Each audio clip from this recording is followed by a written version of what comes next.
Hello everyone and welcome back to the most exciting Sousse Interzonal tournament of 1967. We are covering the more interesting games, and here we have Bobby Fischer versus Mongolian player Lhamsuren Myagmarsuren. I've already shown you this game some 6 years ago, maybe even more than that, but it was a very short video. I've only shown you the moves. I haven't really gotten into the lines very deeply, and there are some very nice lines. Now later on, Myagmarsuren will become a international master. He will also play for the Mongolian chess championship a couple of times. He will win it 4 times.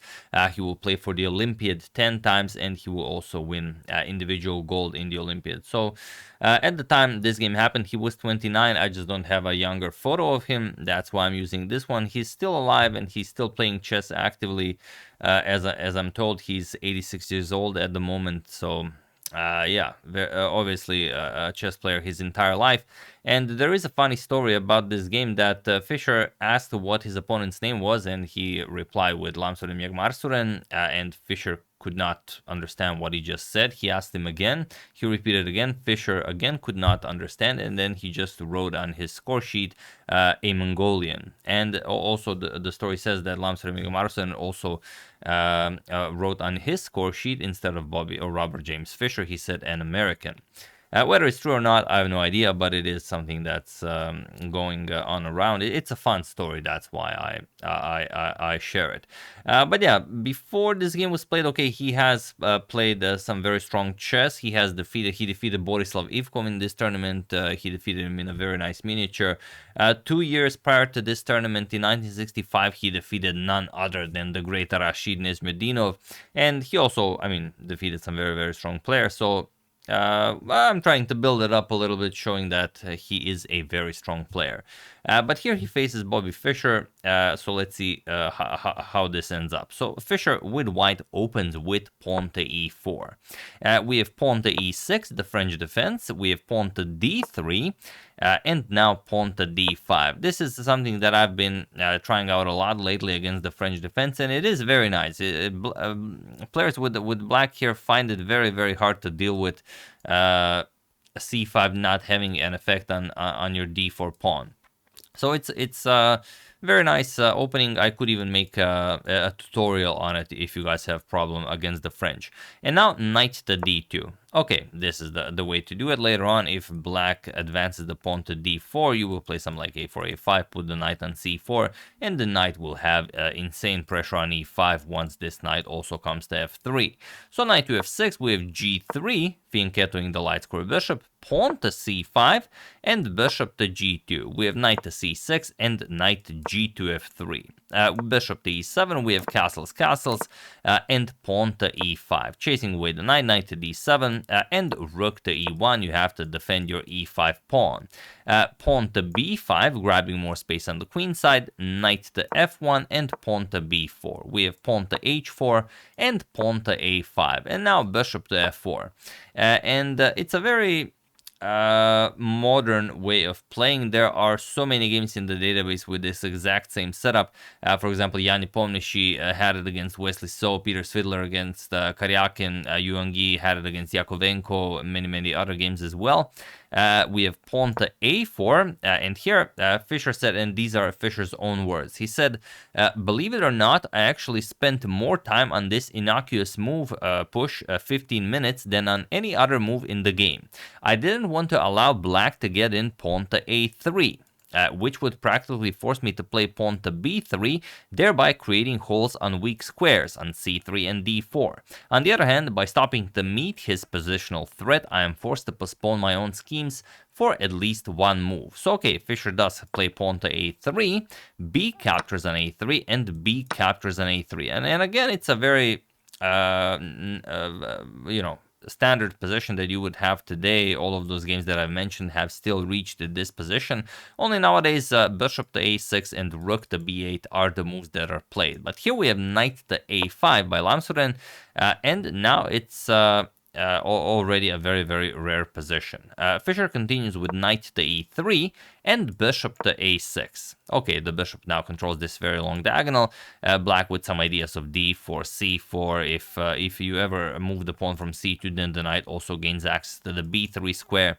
So it's a nice position. And the way you should probably play this is just go knight g5, queen h5. I mean, the moves your uncle would play, but here they actually work.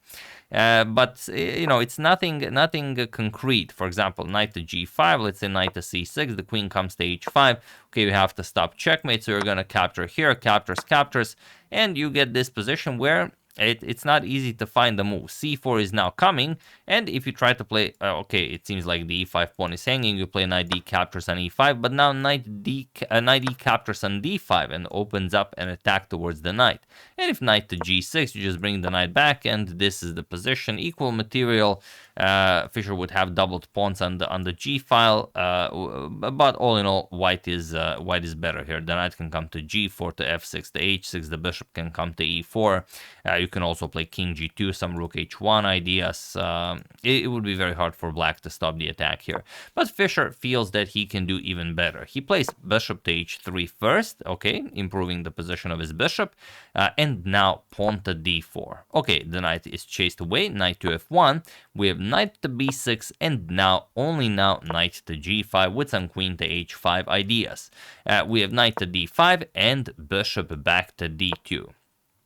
Puts pressure on the knight here. So bishop captures on g5, as you know that queen h5 is coming, you might as well capture it. Bishop captures, attacks the queen. We have queen to d7, and now queen to h5. Not coming with the threat of checkmate, the knight no longer occupies the g5 square, but it is a tremendous piece to have here. We have rook f to c8, again preparing c4, and Fischer stops it, knight to d2.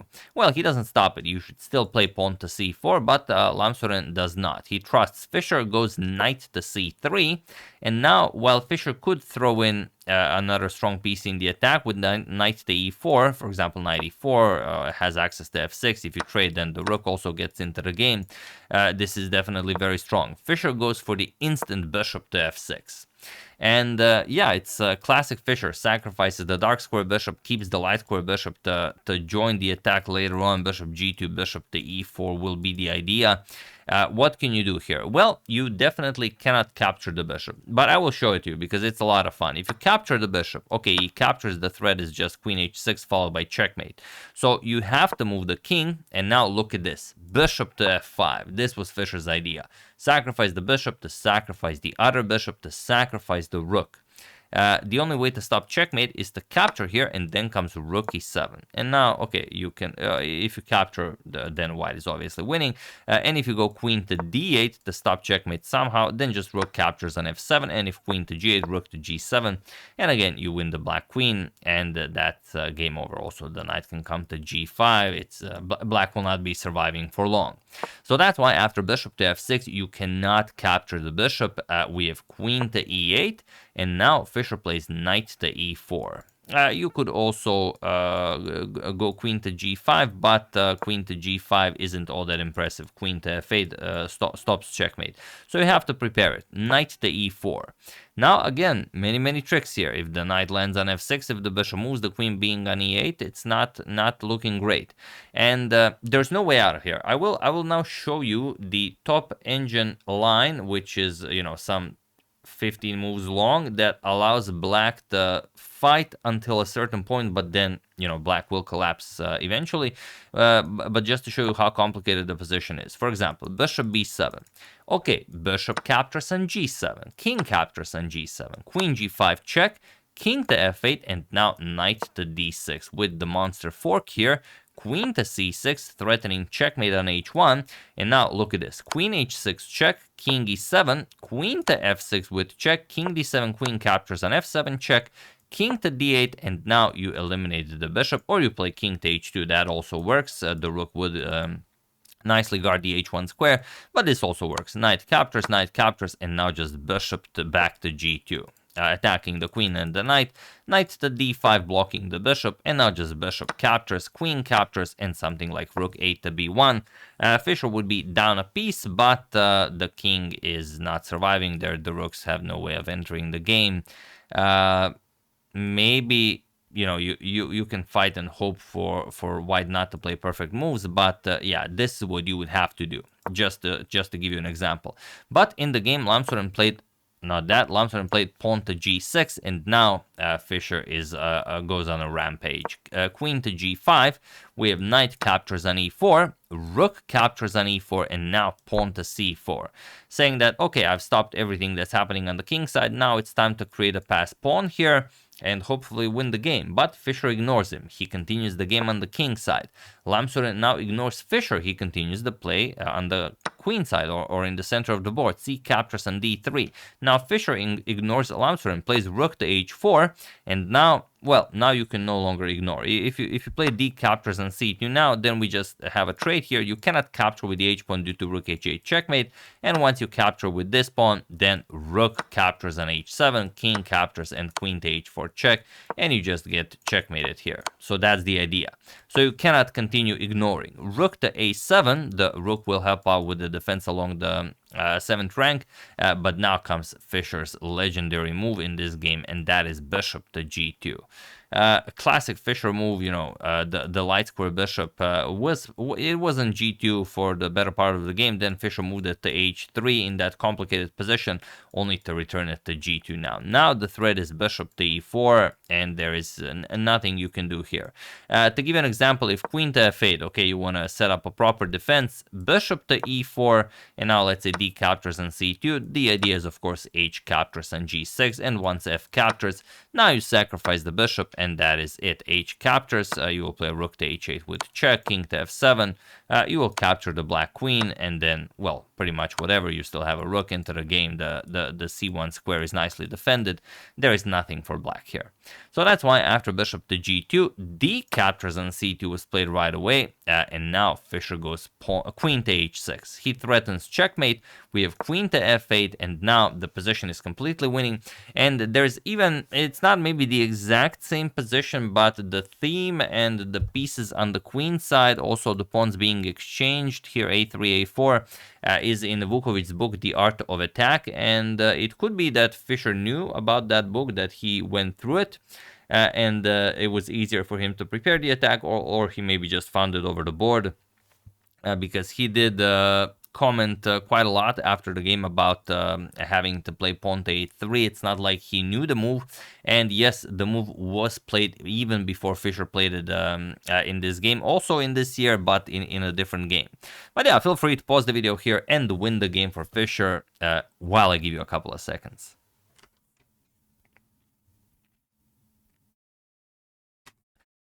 So, for those of you who were able to do it, congratulations on ending the game in brilliant style. And for those of you who just want to enjoy the show, it is queen captures on h7 check. This is what Fischer played, and he was in this position on move 31 that Lhamsuren Myagmarsuren resigned the game, as there is nothing more to be done here. Of course, now you see what is what after king captures, and this is your only move.